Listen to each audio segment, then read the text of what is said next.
जय हिंद, जय शिक्षक साथियों। Welcome back to my channel. जैसा कि आप सभी को पता है, ई पाठशाला का फ़ेज़ 4 शुरू हो चुका है और हमें फर्स्ट वीक की सामग्री भी प्राप्त हुई थी, जो हमने अपने बच्चों के व्हाट्सएप ग्रुप में प्रेषित भी की थी। अब इसका मुख्य आदेश, जो कि 2-3 पेज का है, बहुत ही बड़ा है, तो उसमें क्या क्या मुख्य बिंदु हैं, उसका क्रियान्वयन कैसा होगा और हम शिक्षकों की उसमें भूमिका क्या है, हमें क्या क्या करना है। तो आदेश बहुत बड़ा होने के कारण थोड़ा सा बोरिंग सा होने लगता है, तो उसके मैंने कुछ मुख्य बिंदु छांट लिए हैं, जो कि मैं आपके साथ इस वीडियो में शेयर कर रही हूँ। तो इस वीडियो को अंत तक ज़रूर देखें और मेरे चैनल को सब्सक्राइब भी कर लें और बेल आइकन भी प्रेस कर दें। और आदेश का पीडीएफ जो है, मैंने उसकी लिंक इसके डिस्क्रिप्शन बॉक्स में डाल दी है। तो यदि आप आदेश पूरा पढ़ना चाहते हैं तो इसके डिस्क्रिप्शन बॉक्स में जाकर आप आदेश को पढ़ भी सकते हैं और पीडीएफ को डाउनलोड भी कर सकते हैं। तो चलिए देखते हैं इसके मुख्य बिंदु। सबसे पहला मुख्य बिंदु है कि हमारे छात्रों के जो भी अभिभावक हैं और छात्र हैं, उनको दीक्षा ऐप, प्रेरणा लक्ष्य ऐप एवं रीड अलोंग ऐप इंस्टॉल करने के लिए अनुरोध करना। हमें उन पर कोई प्रेशर नहीं बनाना है, केवल हम निवेदन कर सकते हैं और इस तरह निवेदन करना है कि वो दीक्षा ऐप, प्रेरणा लक्ष्य ऐप और रीड अलोंग ऐप को डाउनलोड कर लें अपने मोबाइल में। और दूसरा है कि प्रत्येक शनिवार को क्विज़ के द्वारा बच्चों की सहभागिता सुनिश्चित की जाए।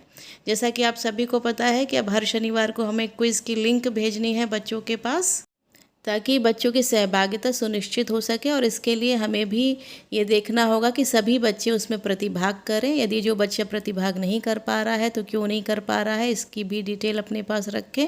यदि किसी बच्चे को कोई परेशानी है कि कैसे क्विज़ अटेंड करनी है, तो उसको हमें समझाना होगा। इसकी भी मैंने एक वीडियो बना दी है कि क्विज़ को कैसे अटेंड करना है। यदि आपने नहीं देखा है तो आप उसे देख सकते हैं, और चाहें तो मैं लिंक इसके डिस्क्रिप्शन बॉक्स में दे दूंगी। इसका नेक्स्ट मुख्य बिंदु है कि प्रतिदिन कम से कम 20 मिनट बुनियादी एवं गणित कौशल पर विषयवार अभ्यास हो सके। बच्चे जो कि अब पढ़ाई से दूर हैं, वो अपनी बुनियादी शिक्षा से दूर ना रहें, तो प्रतिदिन वो कम से कम 20 मिनट का अभ्यास कर, जिसमें गणित और भाषा का अभ्यास मुख्य है।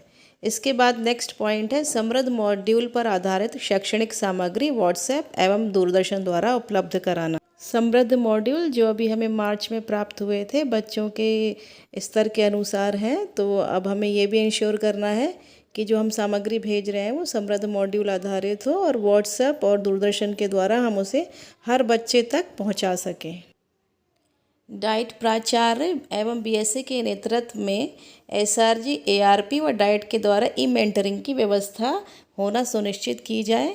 ई मेंटरिंग, जैसा कि मैंने पहले भी वीडियोस में बताया हुआ है, यदि आपने नहीं देखा है तो उसे भी देख लें, कि ऑनलाइन मेंटरिंग होगी, यानी कि एसआरजी, एआरपी हमारा अनुश्रवण ऑनलाइन करेंगे। कुछ प्रश्न होंगे उनके पास, यदि हमारे पास भी कोई प्रश्न है तो उसका समाधान हम उनसे लेंगे।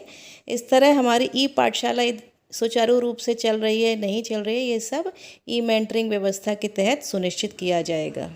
अगला मुख्य बिंदु है कि हेड यानी कि प्रधानाध्यापक द्वारा सभी शिक्षकों का कार्य विभाजन किया जाए, यानी कि जो भी शिक्षा मित्र हैं, अनुदेशक हैं, सहायक अध्यापक हैं, उन सभी को कक्षावार कार्य दिया जाए और सभी अपने कार्य के प्रति समर्पित हों, जिम्मेदारी से अपना कार्य निभाएं। यह हेड की जिम्मेदारी होगी कि वो ये सुनिश्चित रखें कि सभी शिक्षक अपना कार्य जिम्मेदारी से कर रहे हैं या नहीं।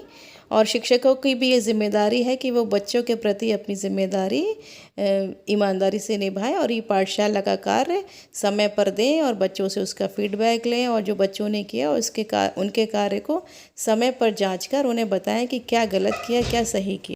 बेसिक शिक्षा विभाग द्वारा वॉलंटियर्स ऑन बोर्डिंग ड्राइव शुरू किया जा रहा है। इन वॉलंटियर्स को प्रेरणा साथी के नाम से जाना जाएगा।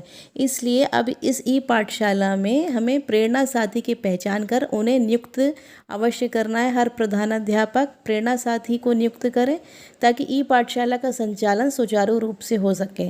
प्रेरणा साथी वो व्यक्ति हैं जो अपने आसपास समुदाय के बच्चों को ई पाठशाला पढ़ने में और किताबों से भी पढ़ने में उनकी मदद करेंगे। ये वॉलंटियर्स होंगे, इनकी इच्छा पर निर्भर होगा, लेकिन यदि वो ये जिम्मेदारी निभाते हैं तो बच्चों के बहुत ही हित में होगा। प्रेरणा साथी के पास एंड्रॉयड मोबाइल होना अति आवश्यक है, क्योंकि उन्हें दीक्षा ऐप, रीड अलोंग ऐप और प्रेरणा लक्ष्य ऐप अपने मोबाइल में इंस्टॉल करके रखना आवश्यक होगा। ताकि बच्चे जब ई पाठशाला के अंतर्गत पढ़ें तो उन्हें इन सब का सारे ऐप से वो प्रेरणा साथी उनको पढ़ा सकें। इसका अगला मुख्य पॉइंट है टीचर द्वारा बच्चों से फीडबैक लिया जाना सुनिश्चित करना। जैसा कि मैंने पहले भी बताया है कि जो भी काम हम बच्चों को भेज रहे हैं, बच्चे कर रहे हैं कि नहीं कर रहे हैं ये भी देखना है, साथ ही वो क्यों नहीं कर रहे हैं ये भी हमें पता करके रखना है। उनके पास क्या परेशानी है, एंड्रॉयड फ़ोन नहीं है तो स्मॉल फ़ोन है, तो उस पर भी हमें कार्य देना है। और जो बच्चे काम करके हमें व्हाट्सएप ग्रुप पे भेज रहे हैं तो उसको हमें निश्चित समय पे ही करेक्शन करके उनको बताना है कि क्या सही है और क्या गलत है।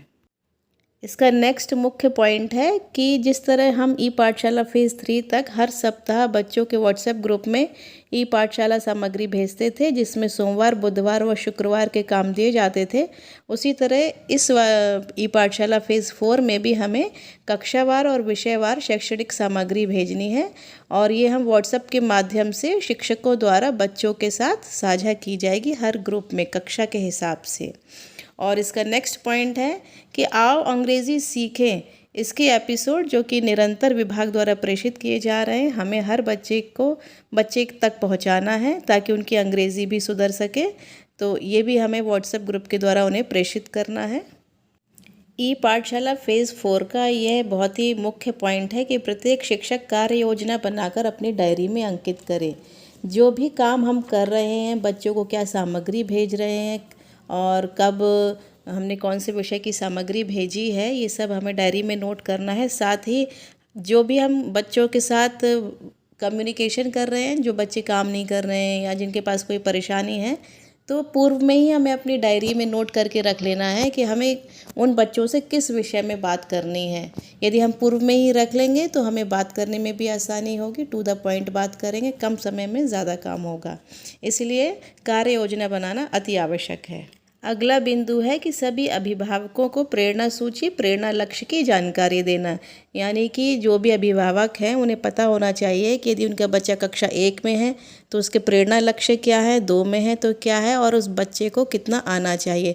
यदि उन्हें ये जानकारी होगी तो वो अपने बच्चों को उसी हिसाब से पढ़ाने में उनकी मदद कर पाएंगे।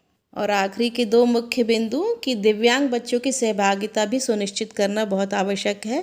दिव्यांग हो सकता है कि कोई बच्चा सुन नहीं पाता हो, देख नहीं पाता हो, तो उनकी भी मदद करनी है कि उनकी भी पढ़ाई किसी भी रूप से वंचित ना हो। और इसका आखिरी और अंतिम मुख्य बिंदु है कि क्रियान्वयन और अनुश्रवण लगातार डाइट प्राचार्य, बीएसए, मुख्य विकास अधिकारी, जिलाधिकारी, खंड शिक्षा अधिकारी, एआरपी और इन सभी के द्वारा सतत अनुश्रवण किया जाएगा ताकि ई पाठशाला का कार्यक्रम सुचारू रूप से चल सके।